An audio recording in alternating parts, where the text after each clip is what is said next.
Irmãos, conforme nós havíamos dito na semana passada, nós estávamos tendo 3 opções, pelo menos, de temas que nós iríamos discorrer a partir de hoje, uma vez que a gente encerrou a série que trabalhava sobre a salvação ou a doutrina da salvação. E aí ou nós trabalharíamos a depressão, que é um dos combates da alma que nós travamos, ou nós iniciaríamos um estudo sequenciado no livro de Gênesis, ou nós trabalharíamos a questão do culto, da adoração. Eu confesso que a gente já tinha até começado a apostila sobre depressão, mas por algumas razões, alguns motivos, depois até a gente pode falar, mudamos a rota. E aí iniciamos, de fato, o estudo sobre adoração, onde a gente vai dar o pontapé inicial hoje pela manhã, já com o material disponibilizado, para quem assim o desejar, e vamos, nos próximos domingos, estar trabalhando esse tema, para que assim nós aprendamos o que Deus nos ensina acerca desse grande privilégio e dessa imensa responsabilidade que Ele nos dá, que é de comparecermos à Sua presença para adorá-lo. E aí nós vamos seguindo. Nós não sabemos exatamente quantos domingos nós iremos trabalhar esse tema, mas vamos trabalhando de acordo com aquilo que Deus ele for nos mostrando, seguindo uma sequência básica para que a gente possa ter uma compreensão mais exata acerca desse assunto. Então, depois a gente vai trabalhar a depressão, depois a gente vai trabalhar o livro de Gênesis, se Deus assim permitir, se não acontecer nenhum imprevisto. Então, a título de leitura introdutória, eu queria que nós abríssemos as nossas Bíblias no Salmo 84, só para nós iniciarmos aqui o nosso estudo, a nossa palavra na manhã de hoje. Assentados como os irmãos estão. Salmo 84. Nós vamos ler todo esse salmo, que vai do versículo 1 até o versículo 12.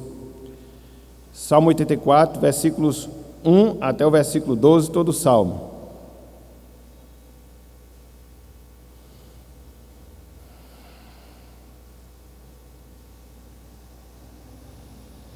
Mais uma vez, pedindo aos irmãos que nos acompanham, compartilhe essa transmissão, para que a gente possa alcançar outras pessoas. Salmo 84. Diz o seguinte: ao mestre de canto, segundo a melodia Os Lagares, salmo dos filhos de Corá. Quão amáveis são os teus tabernáculos, Senhor dos exércitos! A minha alma suspira e desfalece pelos átrios do Senhor. O meu coração e a minha carne exultam pelo Deus vivo. O pardal encontrou casa, e a andorinha ninho para si, onde acolha os seus filhotes. Eu, os teus altares, Senhor dos exércitos, Rei meu e Deus meu. Bem-aventurados os que habitam em tua casa, louvam-te perpetuamente. Bem-aventurado o homem cuja força está em ti, em cujo coração se encontram os caminhos aplanados, o qual, passando pelo vale árido, faz dele um manancial, de bênçãos o cobre a primeira chuva. Vão indo de força em força, cada um deles aparece diante de Deus em Sião. Senhor, Deus dos exércitos, escuta-me a oração.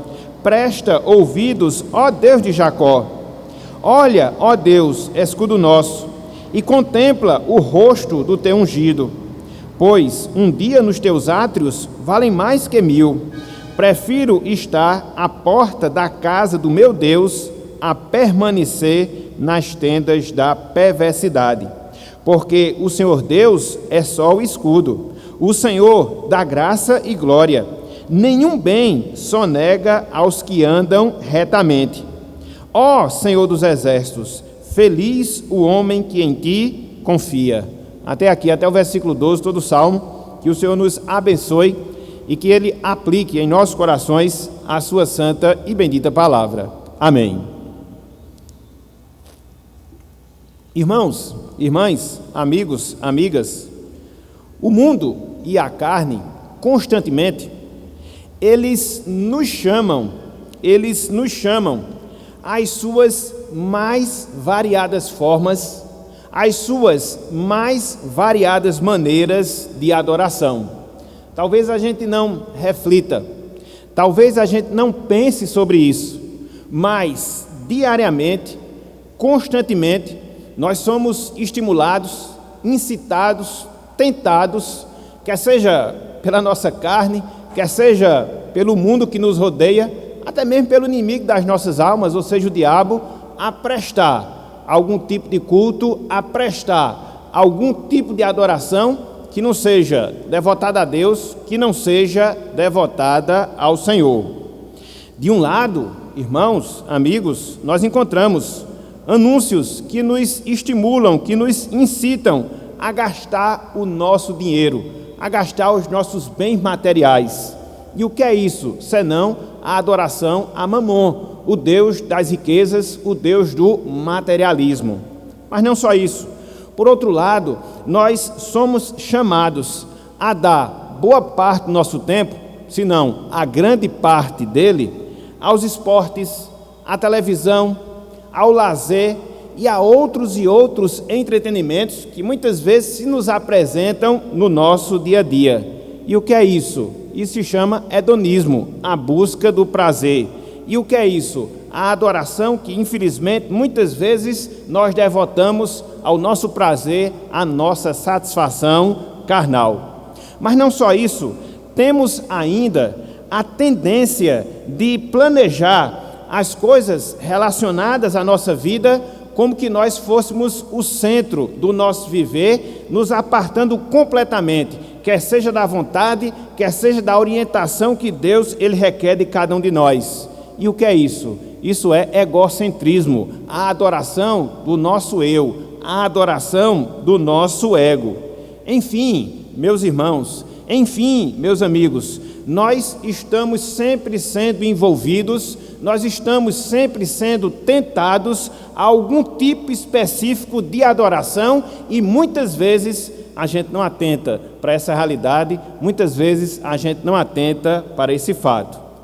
Contudo, irmãos, amigos, quando nós olhamos para as Escrituras Sagradas, nós vemos de maneira muito clara, nós observamos de forma muito tácita que Deus, ele nos chama.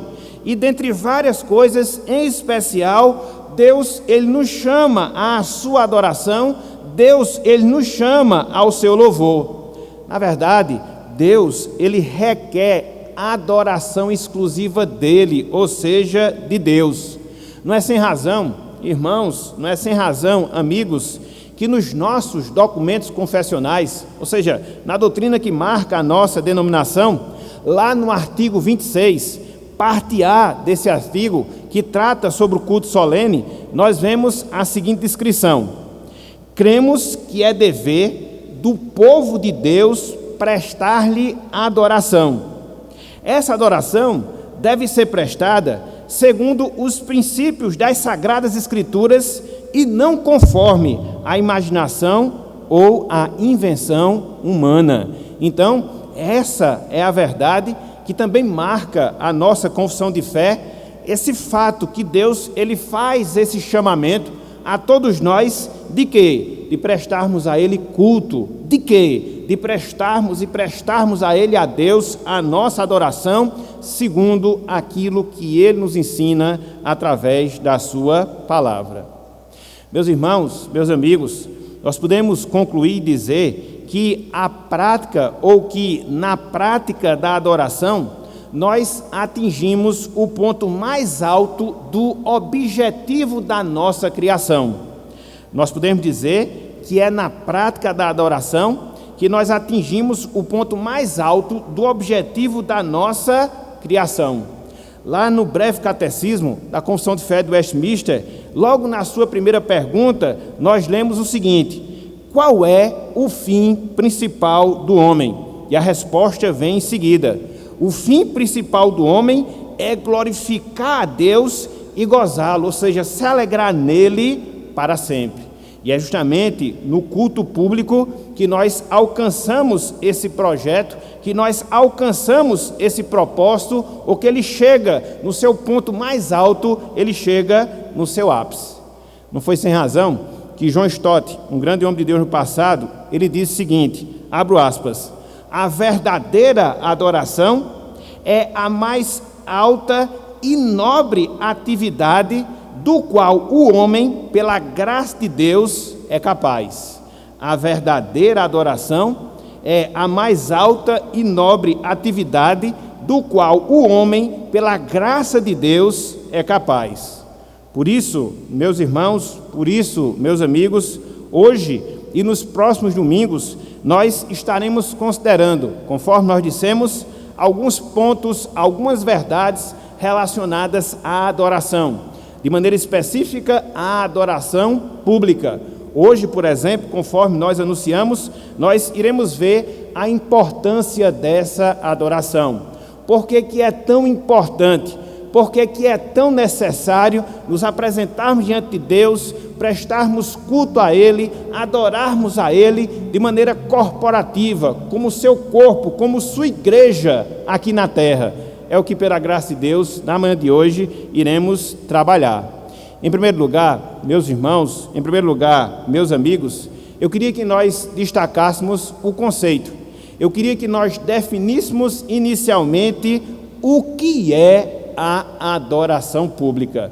Com isso que nós acabamos de ver, o nosso objetivo aqui na terra é glorificar a Deus, e dentre várias formas através das quais esse objetivo é alcançado, é na adoração pública, é no culto corporativo que nós atingimos o ápice desse propósito, o ápice dessa finalidade nas nossas vidas. Então, uma pergunta extremamente necessária, um questionamento profundamente pertinente é justamente termos a visão, mas o que é adoração pública? O que é cultuar a Deus? O que é que nós entendemos? O que é que vem à nossa mente quando nós destacamos, quando nós tratamos um tema como esse? Então vamos partir aqui desse conceito e depois trabalhar algumas razões, alguns motivos pelos quais é importante podermos prestar adoração pública a Deus. Em primeiro lugar, meus irmãos, meus amigos, o dicionário Aurélio, ele define a adoração da seguinte forma, o substantivo da palavra adoração, abro aspas, culto a uma divindade, culto, reverência ou veneração, sentido mais geral. O mesmo dicionário, ele define o verbo adorar como uma prática também, seguindo essa mesma linha de raciocínio, seguindo esse mesmo pensamento. Ele fala, adorar é render culto à divindade, adorar é reverenciar, adorar é venerar. Mas aí fica a pergunta, e biblicamente, qual é o conceito que eu devo ter? Será que o conceito bíblico, de certa forma, se amolda a esse conceito humano que nós temos acerca de adoração, acerca de culto? Será que sim? Será que não? Quando nós olhamos, irmãos, quando nós olhamos, amigos, a palavra de Deus, nós percebemos que existem pelo menos duas ideias centrais, dois significados centrais, quando nós tratamos acerca desse tema, ou seja, da adoração. Um significado central no Antigo Testamento e outro significado central no Novo Testamento. Então vamos considerar esses significados para que posteriormente a gente possa trazer uma definição mais clara do que seja adorar a Deus no seu sentido mais público, no seu sentido mais solene. No Antigo Testamento, irmãos, amigos, a adoração, literalmente falando, tem a ver com ajoelhar-se. Adoração, no Antigo Testamento, literalmente falando, tem a ver com prostrar-se a alguém ou a alguma coisa. É justamente esse o sentido da ordem que Deus dá ao seu povo, lá em Êxodo, capítulo 20, versículo 5. Abram aí, por favor, as suas Bíblias. Êxodo, capítulo 20, versículo 5. Com isso em mente, adorar é o quê? Ajoelhar-se. Adorar é o quê? Prostrar-se. Então, esse é o sentido da palavra que nós encontramos aqui. Êxodo, capítulo 20, versículo 5. Isso já descortina o entendimento que a gente deve ter acerca do que seja a adoração. Veja, Êxodo capítulo 20, versículo 5, lá no Decálogo, lá nos 10 mandamentos, Deus diz, em relação às imagens de escultura, em relação a qualquer imagem esculpida, ele fala, não as adorarás, nem lhes darás culto. Em outras palavras, não se prostre, não se ajoelhe perante a toda e qualquer imagem de escultura, não. Somente eu, Deus, devo ser adorado. Então, no Antigo Testamento, a adoração tem a ver com isso. Você se ajoelhar, você se prostrar perante alguém ou alguma pessoa, no seu sentido mais geral. Quando a gente segue, irmãos, quando a gente segue, amigos, e considera o Novo Testamento, a gente percebe que essa definição acerca da adoração, ela acaba sendo um pouco mais detalhada, ela acaba sendo um pouco mais aprofundada do que a que nós observamos no Antigo Testamento. Por exemplo, no Novo Testamento, adorar significa beijar a mão de alguém. Adorar significa beijar a mão de alguém para mostrar reverência, ajoelhar ou prostrar-se para mostrar culto ou submissão, respeito ou súplica. Então, no Novo Testamento, a palavra que nós vemos, que na nossa língua é traduzida por adoração, tem essa conotação, tem esse significado mais aprofundado. Beijar a mão de alguém para mostrar reverência, ajoelhar ou prostrar-se para mostrar culto ou submissão, respeito ou súplica.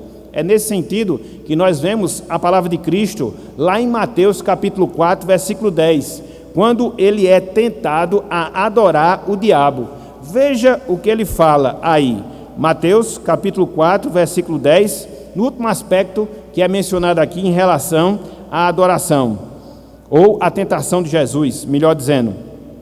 Veja o que ele diz. Mateus capítulo 4, versículo 10. Cristo respondendo ao diabo: então Jesus lhe ordenou: retira-te, Satanás, porque está escrito: ao Senhor teu Deus adorarás, e só a Ele, só a Deus, darás culto. Então, essa palavra aqui, culto, essa palavra adorar, sobretudo adorar, tem esse significado: beijar a mão de alguém para mostrar reverência, ajoelhar-se ou prostrar-se para mostrar culto ou submissão, respeito ou súplica. Então, é nesse sentido que nós vemos o significado da palavra adoração, de acordo com a revelação, tanto do Antigo como também do Novo Testamento. E aí, meus irmãos, e aí, meus amigos, nós percebemos que a adoração é uma atitude que se reveste de extremo respeito e que deve ser expressada através de ações ímpares, de ações singulares, tanto de reverência como também de culto. Então, quando nós falamos que vamos adorar a Deus, quando nós dissemos que adoramos a Deus, essa palavra ela não pode ser vulgarizada. Infelizmente, acaba sendo em alguns momentos da nossa vida. A gente deve ter em mente todos esses conceitos que nós falamos: se ajoelhar, se prostrar, se submeter, beijar a mão, porque a adoração é justamente isso. É você fazer o reconhecimento de Deus através de atitudes que revelem respeito, que revelem reverência, que revelem culto, que revelem de fato adoração. É por isso que a palavra de Deus nos faz exortações muito claras acerca do cuidado que nós devemos adotar quando nós nos colocamos diante de Deus para adorar. A palavra diz que nós devemos guardar o nosso pé antes de entrar na casa do Senhor, antes de entrar na casa de Deus. Portanto, a adoração não é coisa simples. Portanto, a adoração não é coisa de só menos. Não, quando nós voltamos essa palavra para Deus, nós percebemos que ela se reveste de um grande significado e que ela traz consigo profundas implicações, até mesmo de comportamento e motivação, que devem existir em nossas vidas. Portanto, meus irmãos, meus amigos, quando nós falamos em adorar a Deus, pelo menos 3 aspectos dessa adoração, eles devem ser considerados, eles devem ser meditados por nós. Em primeiro lugar, quando nós falamos de adorar a Deus, nós estamos nos referindo à adoração pessoal, ao culto pessoal que nós prestamos a Deus, que está relacionado às devoções particulares, diárias, que nós fazemos perante Deus, fazemos perante o Senhor. Pelo menos se supõe, né, que todo crente, diariamente, ele adora a Deus, cultue a Deus no seu sentido mais particular, no seu sentido mais pessoal, quando ele separa ali alguns instantes da sua vida para ler a palavra, para orar a Deus, para meditar na sua pessoa. Isso é adoração, no seu sentido mais particular, no seu sentido mais individual. Contudo, a adoração, o culto a Deus, ele deve ser familiar também. Ou seja, quando você junta a sua família na comodidade do seu lar, abre a palavra de Deus, canta louvores ao seu nome, ora a Ele, é uma adoração também, só que não privada, uma adoração familiar. E também, em terceiro lugar, a adoração, o culto, ele deve ser corporativo, ou seja, quando nós adoramos a Deus como povo seu, como povo da aliança aqui na terra. Então, é a este último aspecto da adoração que nós vamos concentrar a nossa atenção nos próximos estudos. Não é a adoração pessoal, não é a adoração familiar, mas de maneira específica a adoração corporativa. E aí, diante de tantas informações, você pode ficar se indagando, você pode ficar se perguntando: sim, pastor, mas o que é adoração pública? O senhor falou, mas até agora não definiu. Então vamos definir, para que isso fique mais claro, isso fique mais patente na nossa mente. Veja, a adoração pública ou a adoração corporativa, ela pode ser definida como um ajuntamento solene, composto por aqueles que foram remidos no dia do Senhor, com o propósito de glorificar a Deus, revelado pela pessoa e obra de Cristo, com reverência e santo temor, segundo as Escrituras. Eita, que definição, né? Mas é justamente dessa forma que nós devemos entender a adoração. Não no seu sentido particular, não no seu sentido familiar, mas sim no seu sentido público, no seu sentido corporativo. É o ajuntamento solene, composto por aqueles que foram remidos no dia do Senhor, com o propósito de glorificar a Deus, revelado na pessoa e na obra de Cristo, em reverência, em santo temor, segundo as Escrituras. E quando você tem essa definição de adoração, você já consegue fazer algumas separações que, infelizmente, às vezes a gente acaba não fazendo quando a gente trabalha essa questão de culto. Via de regra, a gente escuta as pessoas falar: vamos ao culto de oração. Não existe culto de oração, existe reunião de oração. Vamos ao culto doutrinário? Não existe culto doutrinário, existe estudo doutrinário. Vamos ao culto da escola dominical? Não existe culto na escola dominical, existe o ensino da palavra através da escola dominical, da instituição escola dominical. Por mais que essas coisas elas sejam importantes, por mais que elas sejam necessárias, só existe um momento, meus irmãos, só existe um instante, meus amigos, que nós adoramos a Deus de maneira corporativa, de maneira solene, que é quando nós nos reunimos semanalmente, pelo menos em um determinado horário, e como igreja de Deus prestamos adoração ao seu nome, dentro dos elementos de culto, seguindo aquilo que a Bíblia diz. Por isso que, em termos de culto, em termos de adoração solene, no nosso caso específico, nós só temos uma, essa que nós realizamos dominicalmente a partir das 18 horas, ou seja, 6h30 da noite. Podia até ser que nós tivéssemos um momento de adoração pública dentro da escola dominical, mas em termos de adoração solene, de adoração corporativa, de todos os trabalhos, em termos específicos da nossa igreja, nós só temos um, que é o domingo à noite, quando nos reunimos para adorar a Deus, para prestar todo o nosso louvor, toda a nossa adoração. Não é que nós não façamos na reunião de oração, não é que nós não façamos no estudo bíblico, não é que nós não façamos na escola bíblica dominical, mas esse momento que nós temos no domingo à noite é um momento que se reveste de especial importância, porque nós estamos atendendo à convocação divina para que, como povo dele, como povo da aliança, através das famílias da aliança, nós possamos prestar essa adoração, prestar esse louvor de acordo com aquilo que Deus nos ensina e nos ensina na sua palavra. Quando nós olhamos, meus irmãos, quando nós olhamos, meus amigos, o livro dos Salmos, que é o inário do povo de Deus no Antigo Testamento, nós vemos vários indicativos nesse sentido. Na verdade, nós vemos vários imperativos nesse sentido. Ou seja, a chamada que Deus faz ao seu povo, a chamada que Deus faz ao povo da aliança, para que de maneira solene possa adorar, possa cultuar ao seu santo e excelso nome. Vamos ver pelo menos alguns destes textos, para que assim essa verdade ela possa ficar bem fixada no nosso coração. Somente no livro de Salmos. Abra, por favor, Salmo 22.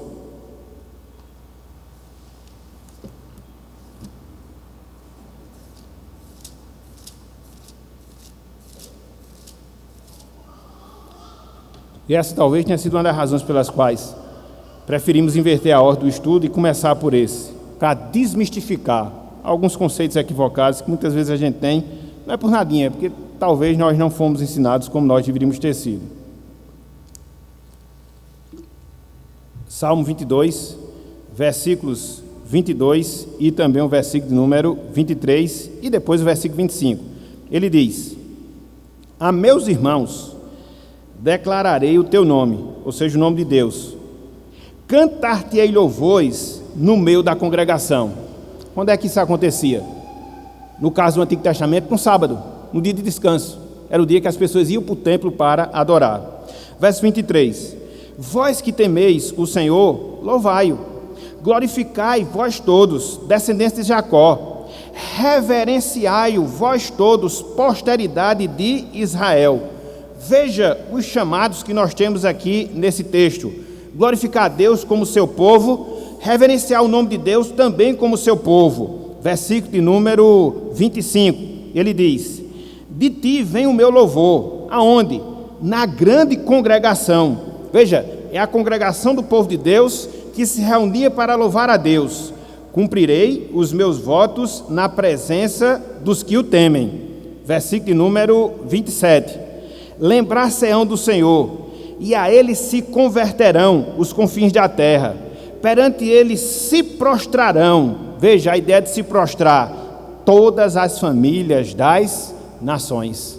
O que eu acho interessante aqui nesse texto é que a adoração a Deus, muito embora ela seja realizada de maneira correta, em espírito e em verdade, por aqueles que são salvos, a gente observa que Deus chama todas as pessoas à sua adoração. Infelizmente a maioria não vai.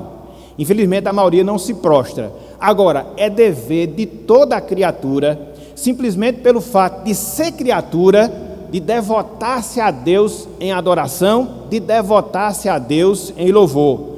Na verdade, irmãos, amigos, essa será a grande causa, o grande motivo pelo qual as pessoas serão penalizadas na eternidade caso não se voltem para Cristo. Por quê? Porque não adoraram ao nome de Deus. Todo ser que respire, louve ao Senhor. Essa é uma ordem que está inclusa dentro do processo de criação do qual nós fazemos parte. Mas não só isso. Salmo 29, versículos 1 e 2. Salmo 29, versículos 1 e 2. Diz o seguinte, a palavra do Senhor: tributai. Veja que aqui é uma ordem. O verbo está no imperativo. É um mandamento que Deus ele coloca para cada um de nós. Tributai ao Senhor, filhos de Deus, todos nós que somos seus filhos. Tributai ao Senhor glória e força. Tributai ao Senhor a glória devida ao seu nome. Adorai o Senhor na beleza da santidade. Isso aqui, meus irmãos, é a adoração corporativa. É o chamado que Deus faz ao povo da aliança, para que possa tributar louvores ao nome do Senhor, para que possa glorificar o nome do Senhor, para que possa dar a devida glória ao seu nome. É um chamado, é uma ordem. Quando nós não cumprimos esse chamado, quando nós não cumprimos essa ordem, isso se constitui pecado de nossa parte, porque não é um indicativo. Aqui, na verdade, é um imperativo que Deus dá. E se você não se sujeita a esse imperativo, constitui-se em pecado. Essa é a grande verdade que nós temos na palavra do Senhor. E mais adiante, Salmo 95. Teríamos outros textos. Depois, quem desejar, adquira o material e aí você vai ver todos os outros. Salmo 95, versículos 1 e 2. Salmo 95, versículos 1 e 2. Veja a convocação que Deus nos faz. Veja a convocação que Deus ele nos faz. Olhem só. Vinde, cantemos ao Senhor com júbilo, celebremos o rochedo da nossa salvação, saiamos ao seu encontro com ações de graça, vitoriemo-lo com salmos. Versículo 6. Vinde, adoremos e prostremo-nos, ajoelhemos diante do Senhor que nos criou. Irmãos, irmãs, o culto a Deus, o culto solene, é um encontro que nós temos com o Senhor. Um encontro em que Ele marca o horário, um encontro em que Ele marca o dia e um encontro em que Ele marca o local. De sorte que quando nós nos sujeitamos a esse desejo, cumpriremos aquilo que Ele requer de nós, de exaltá-lo, de glorificá-lo. Por isso o culto solene, por isso o culto corporativo, ele é parte fundamental da nossa vida. Ele é parte fundamental da nossa religião, assim como era da religião do povo do Antigo Testamento, ou seja, do povo de Israel. Então, não há como nós fugirmos a essa realidade, não há como nós fugirmos a esse fato. Outros textos nós teríamos para destacar, mas em virtude do tempo, nós vamos parar pelo menos por esses aqui que nós já destacamos. Então, o que é que tudo isso que nós estamos considerando? O que é que tudo isso que nós estamos vendo em termos de definição acerca do culto corporativo nos ensina? Que é, meus irmãos, que é, meus amigos, uma prerrogativa exclusiva de Deus receber o nosso louvor, receber a nossa adoração. Por quê? Ele é o Deus que nos criou. Por quê? Porque Ele é o Deus que nos sustenta. Por quê? Porque Ele é o Deus que nos salvou. Pelo menos esses três aspectos que nós observamos na pessoa de Deus e na sua relação conosco, nos obriga, isso não é opcional, nos obriga a nos colocar perante Ele como seu povo para adorar o seu nome, porque Ele nos cria, porque Ele nos sustenta e porque Ele nos salva. Então somos indesculpáveis se nós não nos sujeitarmos a essa vontade, a esse propósito de Deus em relação às nossas vidas. Na verdade, meus irmãos, na verdade, meus amigos, a falta de adoração motiva a recebermos o justo juízo de Deus. A falta de adoração a Deus motiva a Deus a exercer o seu justo juízo sobre nós. É isso que Paulo fala lá em Romanos capítulo 1, versículo 18 até o versículo 24, por não dizer os versículos seguintes. Abra aí, por favor. Muitas vezes a gente não faz essa conexão, essa ligação, adoração e punição, ou falta de adoração e punição. Veja, Romanos capítulo 1. É interessante que aqui em Romanos, Paulo trata de algumas revelações de Deus. Aqui no caso, a revelação que Deus faz de si mesmo através da natureza. E por causa disso, a obrigação que nós temos de adorá-lo. Romanos 1, a partir do versículo 18. Veja, a ira de Deus se revela do céu contra toda impiedade e perversão dos homens, que detêm a verdade pela injustiça. Então Paulo está dizendo o quê? Que Deus revela a sua ira, porque os homens abraçam a mentira ao invés de abraçarem a verdade. Na verdade, eles proíbem, não querem que a verdade ela venha a ser externalizada. É por isso que ele faz essa observação. E ele vai explicar como isso acontece na prática, a partir do versículo 19. Ele diz: porquanto o que de Deus se pode conhecer é manifesto entre eles, porque Deus lhes manifestou. Porque os atributos invisíveis de Deus, assim como o seu eterno poder, como também a sua própria divindade, claramente se reconhecem desde o princípio do mundo, sendo percebidos por meio das coisas que foram criadas. Tais homens são, por isso, indesculpáveis. Porquanto, tendo o conhecimento de Deus, que conhecimento? Que Deus faz de si através da sua revelação mediante a natureza. O que foi que os homens fizeram? Ou o que foi que os homens não fizeram? Paulo completa: não o glorificaram como Deus, nem lhe deram graças, antes se tornaram nulos em seus próprios raciocínios, obscurecendo-lhes o coração insensato, inculcando-se por sábios, tornaram-se loucos, e mudaram a glória do Deus incorruptível em semelhança da imagem de homem corruptível, bem como de aves, quadrúpedes e répteis. Então o que é que Paulo está dizendo aqui? Houve uma inversão de valores. Deus se revela através da natureza, Deus se revela através das coisas que foram criadas, e o que é que o homem faz com essa verdade? Ele detém essa verdade e abraça a mentira. E ao invés de adorar o Criador, ao invés de adorar o Deus providente, ele passa a adorar a criatura, ou as coisas que foram criadas. Então é por isso que Deus ele revela a sua ira, porque os homens não se voltaram para ele em adoração, em louvor. E é justamente por causa disso, que lá no versículo 24, Paulo ele segue: por isso, Deus entregou tais homens à imundície. Então o fato que Paulo vai relatar na sequência do texto, inclusive em relação àquilo que ele vai censurar em termos até mesmo do homossexualismo, é decorrente do pecado, da sua justiça, pelo fato do homem não ter se voltado para ele para adorar. Adoração é coisa séria, meus irmãos, e às vezes a gente está brincando com isso. Adoração é coisa séria, e às vezes a gente está tratando como coisa de só menos. Não é não. E esses estudos, eles vão visar abrir a nossa mente em relação a esse aspecto.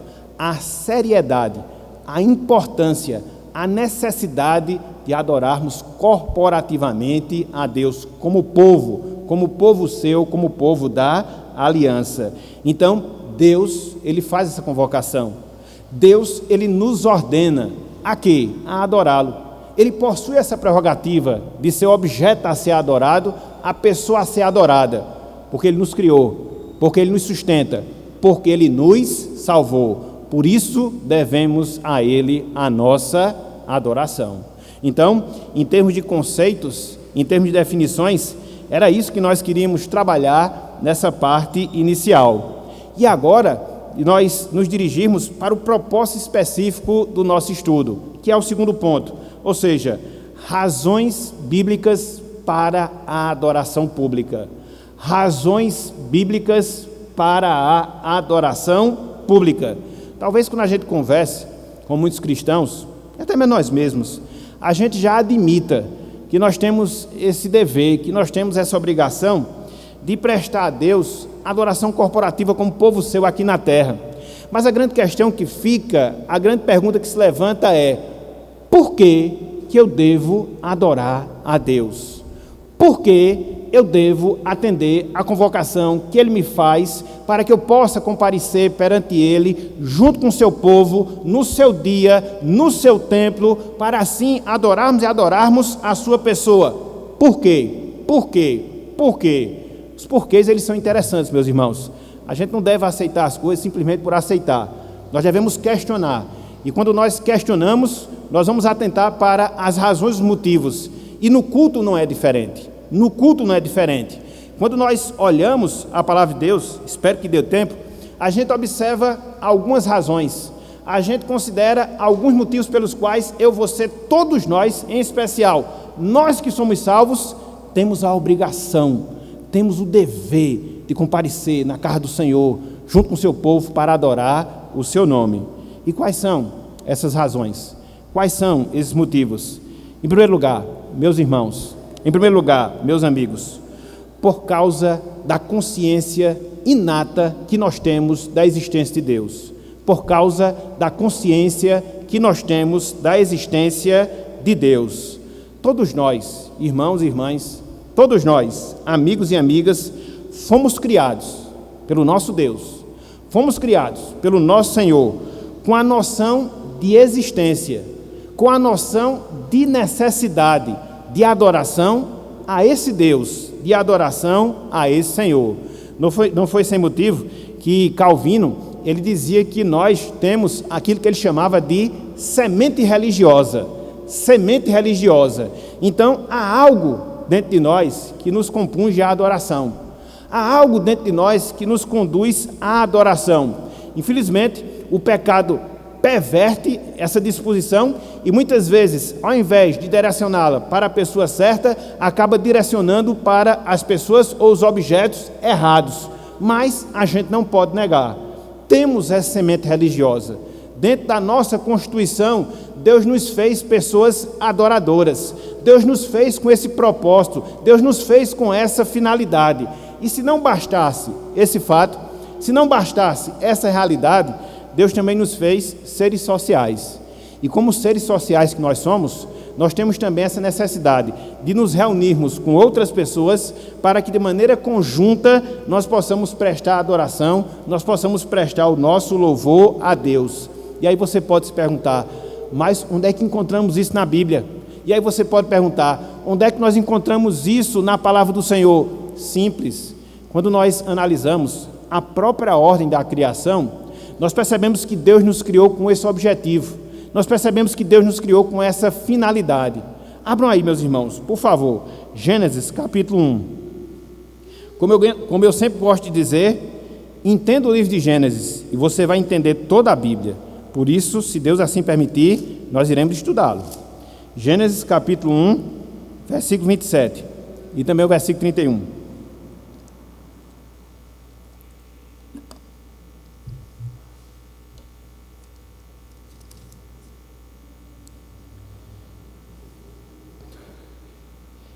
Versículo 27. A última etapa da criação de Deus no sexto dia. Foram criadas outras coisas e por fim foi criado o homem, já no sexto dia da criação. Veja, criou Deus, pois o homem, a sua imagem, a imagem de Deus os criou. Homem e mulher os criou. Veja que Deus é um Deus sociável. Tanto é que ele se relacionava desde toda a eternidade com as demais pessoas da Trindade. A pessoa do Filho, a pessoa do Espírito Santo. Fomos feitos à imagem e semelhança de Deus. Logo, nós também somos seres sociáveis. Versículo número 31. Viu Deus tudo o que fizera, e eis que era muito bom. Houve tarde e manhã o sexto dia. Aqui, de maneira específica, esse destaque que o autor sagrado faz acerca dessa característica que Deus atribui à criação do homem. Foi muito boa. As demais coisas foram boas, mas o homem foi muito bom. Por quê? Este foi feito à imagem e semelhança de Deus. Então Deus, ele fecha o sexto dia da criação com a criação do homem, a sua imagem, a sua semelhança, testificando que era muito bom aquilo ali. Tudo bem. E o que acontece depois? Gênesis capítulo 2, versículos de 1 a 3. Ele diz: assim, pois, foram acabados os céus e a terra e todo o seu exército. E, havendo Deus terminado no dia sétimo a sua obra que fizera, descansou nesse dia de toda a sua obra que tinha feito. E abençoou Deus o dia sétimo e o santificou, porque nele descansou de toda a obra que como Criador fizera. O que é que nós temos no sétimo dia da criação? O dia de descanso. E o que é o dia de descanso? É o dia da adoração. Então veja, no sexto dia, Deus termina toda a sua sequência criadora na criação do homem, na formação do homem. Ato contínuo, no sétimo dia, ele institui o dia da adoração. O que é que isso nos ensina? Que nós fomos feitos para adorar a Deus, meus irmãos. Nós fomos feitos para adorar ao Senhor. Essa foi a razão, o motivo pelo qual Deus nos criou. Foi com esse objetivo que Ele nos formou. Então, se nós não cumprimos esse objetivo, nós estamos, de fato, maculando a constituição natural com a qual Deus ele formou e formou a cada um de nós. Parece uma coisa que, às vezes, passa desapercebida, né? Essa ordem da criação. Mas, quando você atenta para esse fato, você percebe que não foi algo aleatório. Não, jamais. Deus finaliza no sexto dia a criação do homem e no sétimo dia ele institui o dia de descanso, que é o dia de adoração, apontando para esse fato. Nós, como criaturas suas, nós, como pessoas feitas à sua imagem e semelhança, devemos adorar a Ele, devemos adorar o Senhor. Fomos feitos com esse objetivo. Mas não só isso. Em segundo lugar, nós devemos adorar a Deus. É importante nós adorarmos a Deus, porque irmãos, irmãs, marca do povo de Deus. Devemos adorar a Deus, porque esta é uma das marcas que nos caracteriza como povo de Deus aqui na terra. Onde quer que Deus tenha um povo para si, tem também um núcleo de adoração, quer seja em relação às famílias, quer seja em relação às nações, quer seja em relação às sociedades.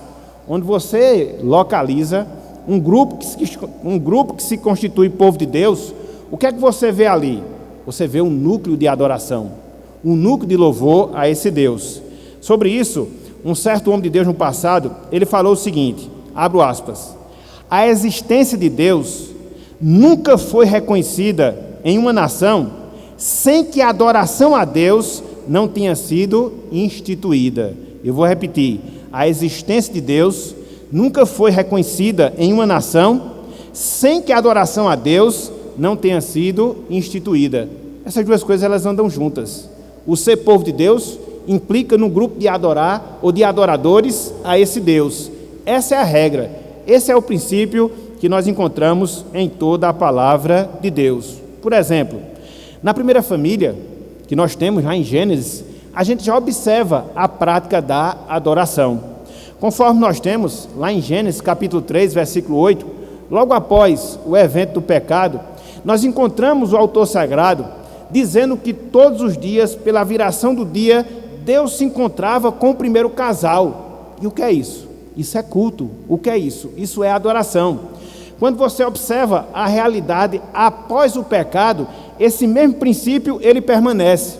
No episódio onde há o assassinato de Caim em relação a Abel, e nós observamos que ambos têm uma postura de adoradores, tanto é que levam ofertas para o Senhor.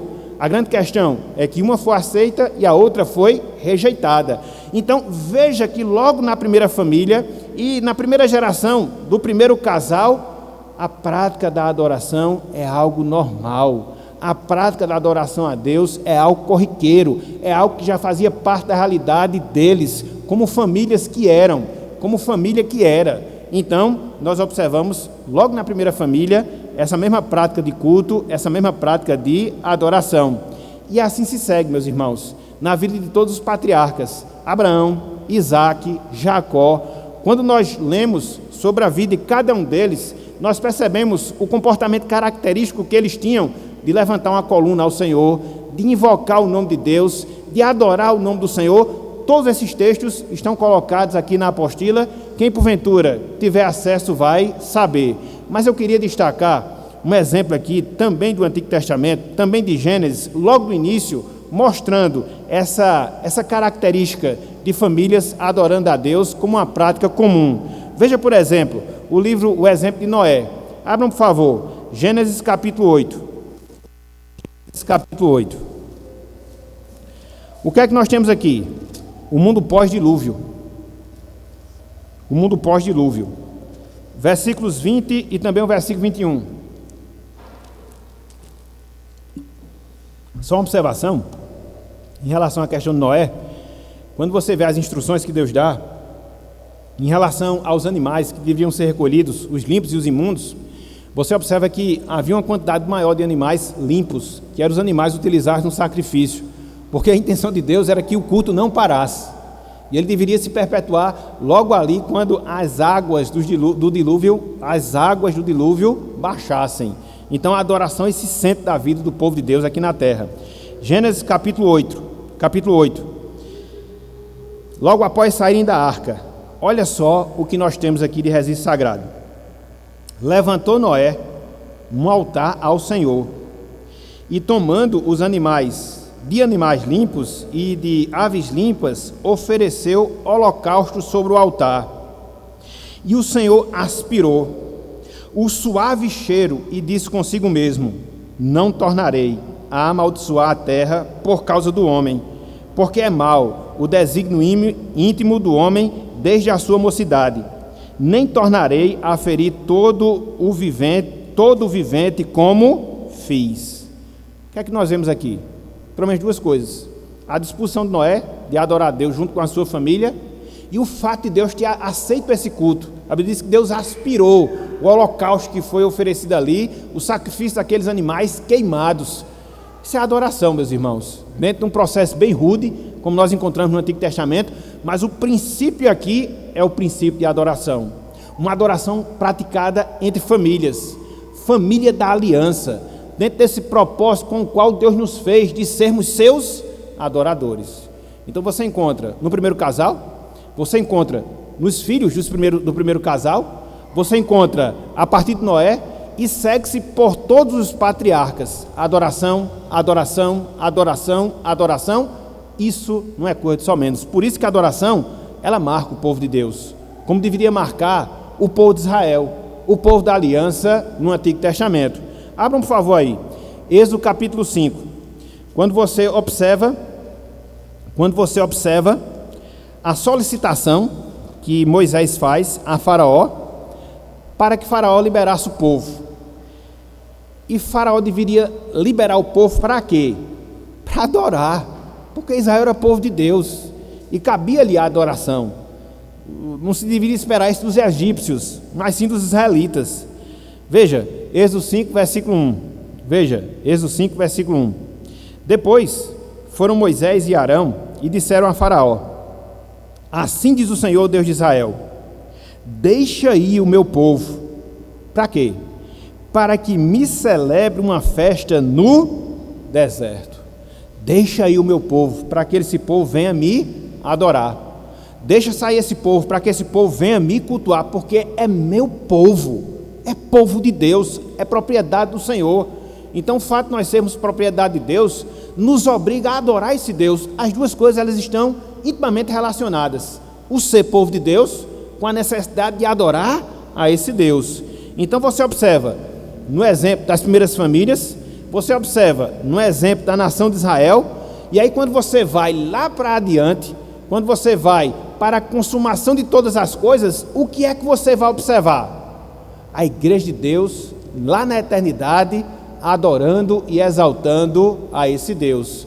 Veja como a consumação da história da humanidade se fecha. Veja como a consumação da história da salvação, ela se fecha. Como? Em adoração. Estão lembrados? Lá de Gênesis, que nós acabamos de ver, que fomos constituídos como seres adoradores, que fomos feitos para adorar a Deus. É aquela mesma regra que eu sempre falo aos irmãos: criação, queda, restauração e consumação. Então o propósito de Deus era o quê? Que fôssemos adoradores. Adão falhou nesse processo, Deus nos salvou. E como é que esse processo se findará? Em adoração, porque foi para isso que Deus ele nos formou. E aí você observa lá no livro de Apocalipse, Apocalipse capítulo 4, Apocalipse capítulo 5, Apocalipse capítulo 7, Apocalipse capítulo 11, Apocalipse capítulo 15, Apocalipse capítulo 18, em todos esses textos você vê a adoração celestial. Você vê Deus dando essa importância, mostrando que na consumação de todas as coisas, ele vai ser adorado para todo sempre. Veja, por exemplo, o que nós encontramos lá em Apocalipse capítulo 7. Abram, por favor, aí, Apocalipse capítulo 7. Versículos 9 a 11. Eu não vou ler os outros textos por causa do tempo, mas pelo menos esse eu quero ler.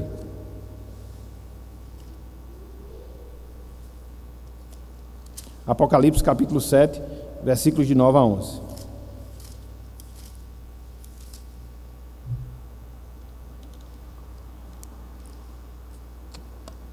Em algumas versões, o título é A Visão dos Glorificados. Diz o seguinte: depois destas coisas, vi, e eis grande multidão, que ninguém podia enumerar. Olha que cena maravilhosa, meus irmãos. De todas as nações, tribos, povos e línguas, em pé, diante do trono e diante do Cordeiro, vestidos de vestiduras brancas e com palmas nas mãos. Só uma observação aqui, viu? Palmas na mão não é bater palma não, palma é a planta, a palmeira, porque tem gente que interpreta errado e pensa que é para bater palma dentro da igreja, não tem nada a ver não. Então vamos lá, versículo 10. E clamavam em grande voz, dizendo: ao nosso Deus, que se assenta no trono, e ao Cordeiro pertence a salvação. Todos os anjos estavam de pé, rodeando o trono, os anciãos e os 4 seres viventes, e ante o trono se prostravam sobre o seu rosto, adoraram a Deus, dizendo: amém. O louvor e a glória e a sabedoria e as ações de graça e a honra e o poder e a força sejam ao nosso Deus pelos séculos dos séculos. Amém. Consegue vislumbrar essa cena aqui? Você vê aqui os santos, você vê aqui os anjos, você vê os seres viventes, você vê os 24 anciãos, todos eles devotando adoração ao Cordeiro. Louvado seja o Senhor. O que começa em adoração vai terminar em adoração. E é através do culto público, do culto solene, dominical, que nós realizamos todas as semanas, que nós estamos nos preparando para esse fim. Eu gosto de dizer que a adoração pública é a escola que Deus nos disponibiliza ao longo da nossa vida aqui na terra, para que quando a gente chegue lá no céu, a gente não fique muito perdido na adoração. Tem gente que vai se perder, né? Porque não tem muita frequência na casa do Senhor, é complicado. Então, a gente tem que ter essa noção. Não é só um comparecimento a um templo, não é só a participação em um culto, não, é muito mais do que isso, meus irmãos. Quando a gente vem para a casa do Senhor, todos os domingos, quando a gente comparece perante o Senhor, nós estamos nos preparando para essa adoração celestial. Nós estamos nos aprontando para essa adoração celestial. Então isso deve ser o centro da nossa vida. É isso que deve dar importância, a independente das circunstâncias, estarmos presentes na casa do Senhor para exaltar e glorificar o seu santo e excelso nome. Por quê? Porque essa é uma marca, é uma característica do povo de Deus. Eu queria encerrar esse subponto, né? O primeiro ponto a gente já viu, né? A primeira razão pela qual a gente deve adorar a Deus é por causa da consciência inata que nós temos da existência de Deus, que nos leva a adorar. A segunda, porque a adoração é uma marca do povo de Deus.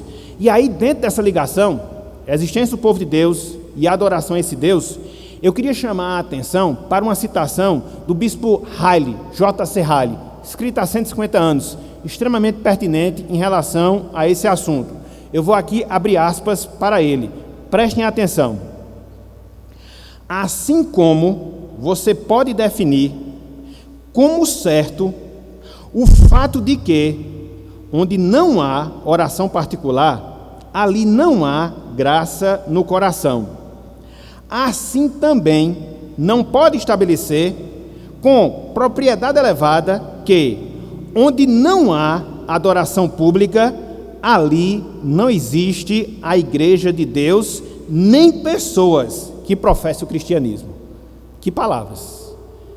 Depois vocês veem, Adoração, J.C. Riley, um livro muito bom, eu até indico aqui para que você possa adquirir, vale a pena. É um livreto pequeno, mas fala muito sobre adoração. Então, o que é que ele fala aqui, através dessa citação? Uma vez que você vê uma pessoa, individualmente falando, que não busca a Deus em oração, o que é que você conclui dela? Ela não é salva ainda, não existe nela a graça salvadora. Da mesma forma, se você não vê a adoração pública, se não vê o povo de Deus adorando, ali não tem igreja, ali não tem salvo. Olha só a relação que ele faz e reflete essa realidade. Ou seja, a adoração é marca de fato do povo de Deus aqui na terra. Onde não há adoração pública, não existe igreja de Deus, nem pessoas que professam o cristianismo. Então, por essa razão também, por esse motivo também, nós devemos adorar a Deus, porque é marca do povo de Deus. Mas não só isso. A adoração a Deus, meus irmãos, meus amigos, é comprovada pela palavra do Senhor. A adoração a Deus, ela é comprovada, melhor dizendo, na palavra do Senhor. Quando nós lemos as Escrituras, tanto do Antigo como também do Novo Testamento, nós percebemos a prática da adoração não só como uma ordem, mas também como uma atitude. Quando nós lemos a palavra de Deus, nós percebemos a prática da adoração não só como uma ordem que Deus nos dá, mas também como uma atitude característica dos seus servos aqui na terra.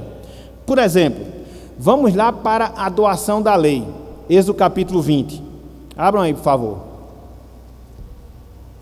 A doação da lei, Êxodo capítulo 20. O decálogo.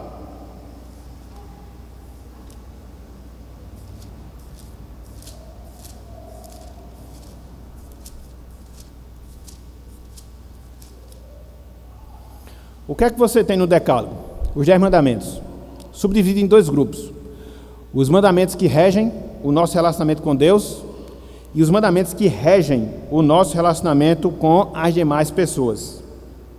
Em todos os 4 que regem nosso relacionamento com Deus, todos eles, meus irmãos, meus amigos, estão estritamente ligados a culto, a Deus, estão estritamente ligados à adoração ao Senhor. Por exemplo, no primeiro mandamento, o que é que nós vemos? Deus dizendo: não terás outros deuses diante de mim. O que é que isso aponta? O objeto do nosso culto. Quem é que nós devemos adorar? Deus e somente a Ele. Deus e somente ao Senhor. O objeto da nossa adoração. Você segue. Versículo 4. O que é que você vê no segundo mandamento? Não farás para ti imagem de escultura. No que é que se relaciona com o culto? Na maneira como nós devemos cultuar. Nós não podemos cultuar a Deus criando para nós imagens. Não, é uma maneira errada, é uma maneira equivocada, também relacionada a culto. Versículo 7, você vai ter o quê? O terceiro mandamento. O que é que diz o terceiro mandamento? Não tomarás o nome do Senhor teu Deus. Em que é que isso se relaciona com culto? A reverência que nós devemos ter no culto a Deus, de não tomar palavras vãs relacionadas ao Senhor. E mais, quando você chega no versículo 8, no quarto mandamento, o que é que você vê? Lembra-te do dia de sábado para o santificar. Em que é que isso se relaciona com culto? O dia do culto, o dia do Senhor. Então vejam, meus irmãos, os 4 mandamentos, todos eles estão relacionados à adoração, seja o objeto da nossa adoração, seja a maneira da nossa adoração, seja a reverência da nossa adoração, seja o momento da nossa adoração. E tinha que ser no dia do Senhor, tinha que ser no descanso solene, tinha que ser no sábado, no Antigo Testamento. Hoje, nós que vivemos como crentes da dispensação ou da nova dispensação, o domingo, porque foi o dia que Cristo ressuscitou. Então, como é que Deus se relaciona conosco? Ele se relaciona conosco através de pacto. E em que consiste o pacto? Nós nos sujeitarmos às ordenanças do Senhor. Aqui, ele dá as suas ordenanças ao povo de Israel no passado, que era o seu povo, e reflete para nós nas ordenanças como povo de Deus hoje. E como é que a nossa relação, como é que o nosso pacto com Deus vai se dar? Quando nós nos sujeitamos à sua palavra. E nos 4 mandamentos que regem o nosso relacionamento com Ele, todos eles estão relacionados a culto. O objeto do nosso culto, a maneira do nosso culto, a reverência do nosso culto, o dia do nosso culto. Então não dá para nós nos relacionarmos com Deus sem que a adoração esteja presente. A adoração corporativa, a adoração solene, porque é isso que nos ensina a palavra do Senhor. Quando a gente vai, por exemplo, para o exemplo de Cristo, a gente observa a sujeição que ele dava às festas judaicas que se constituíam em ajuntamentos solenes, em cultos solenes, participava de todas. E muitas vezes a gente vê Cristo participando da festa dos tabernáculos, Cristo participando da Páscoa. Então, mesmo sendo Deus, ele não se omitiu à obrigação de adorar esse Deus. E era justamente por causa disso que ele tinha autoridade de exigir das pessoas que adorassem esse Deus. Quando ele chega, por exemplo, lá para a mulher samaritana, em João capítulo 4, o que é que ele diz? Deus é espírito e importa que os seus adoradores o adorem em espírito e em verdade.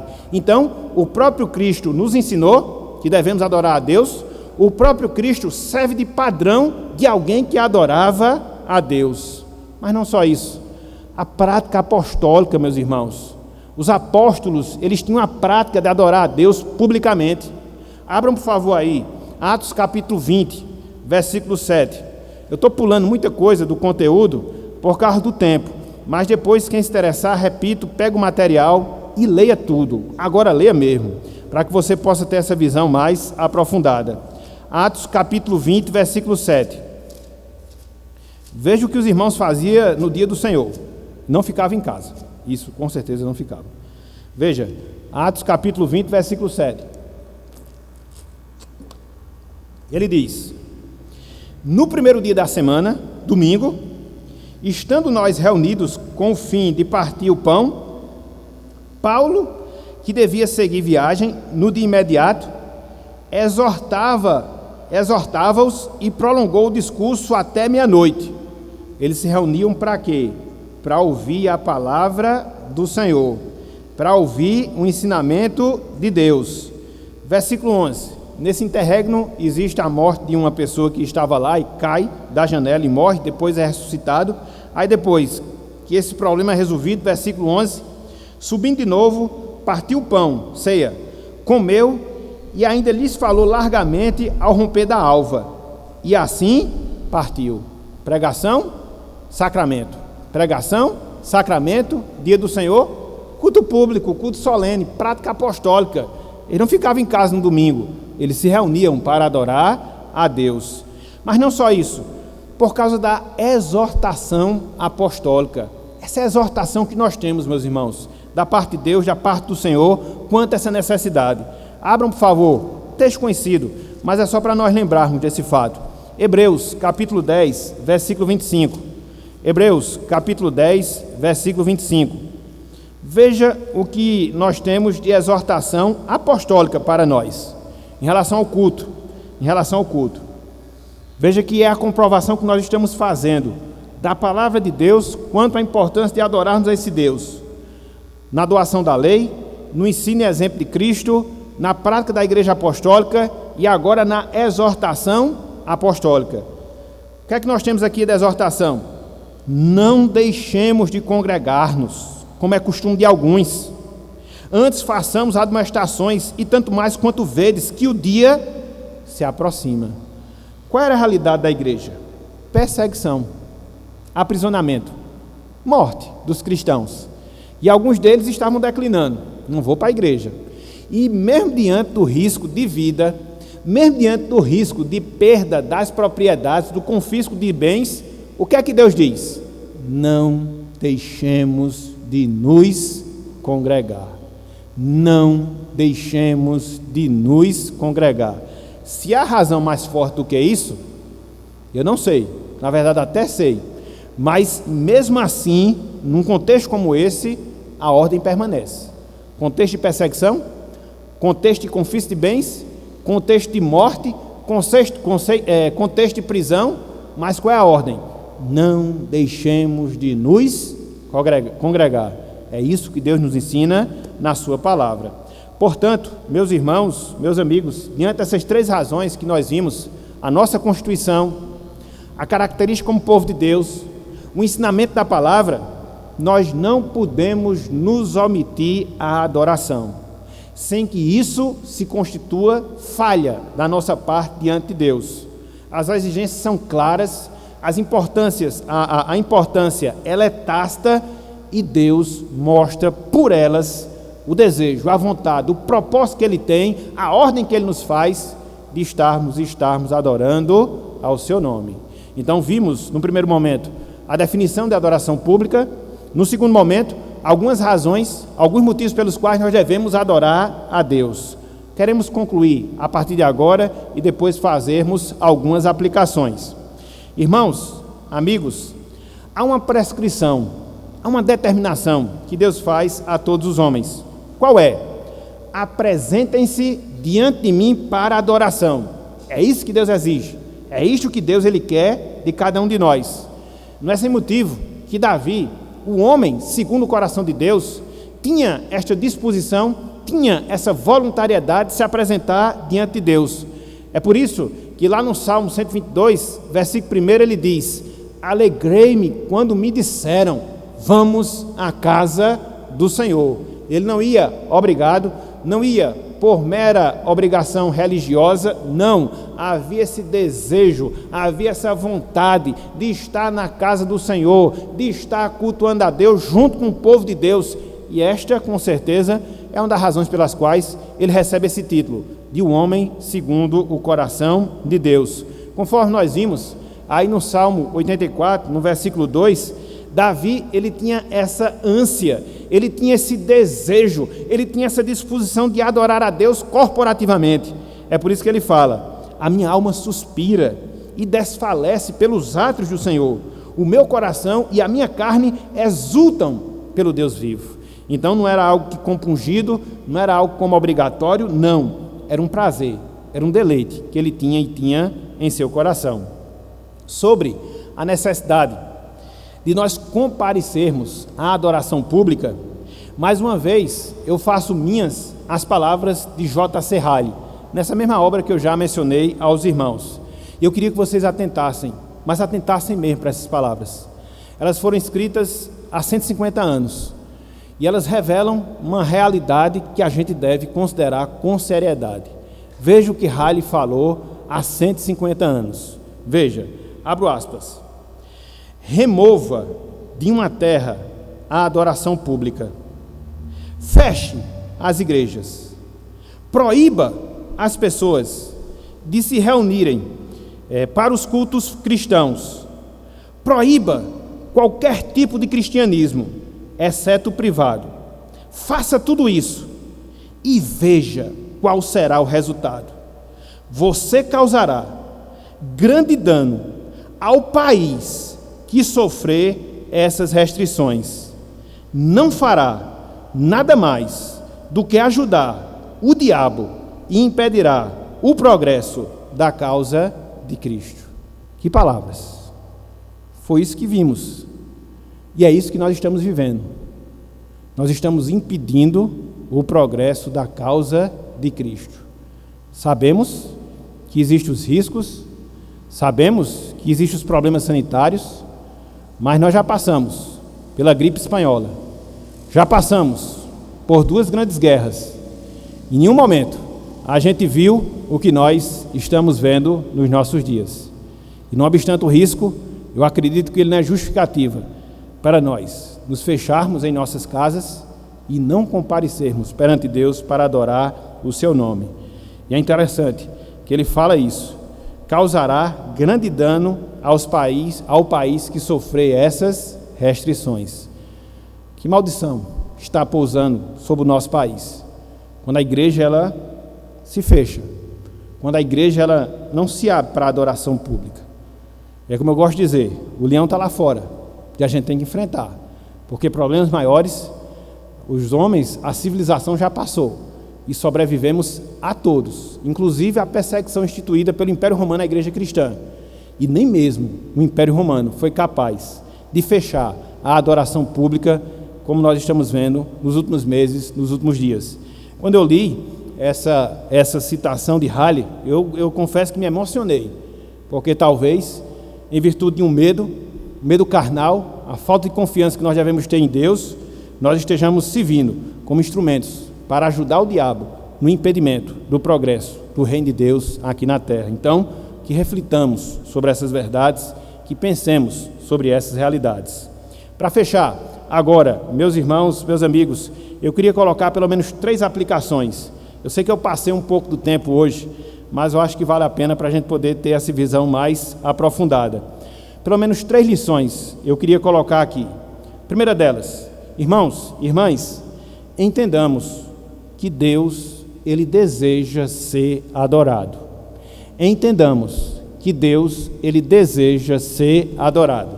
Não é por orgulho, não é por mesquinhez, nem tampouco por qualquer outro motivo egoísta. Não. Mas Deus deve ser adorado por aquilo que Ele é. Deus deve ser adorado por aquilo que Ele faz, quer seja na nossa vida, quer seja na vida da sua igreja, quer seja na vida da humanidade no seu sentido geral. Então nós temos e temos essa obrigação, e que nós entendamos esse desejo que Deus Ele faz, revela, mostra, requer de nós comparecermos perante Ele para a adoração. Em segundo lugar, irmãos e irmãs, demonstremos pela adoração a obra da graça salvadora na nossa vida.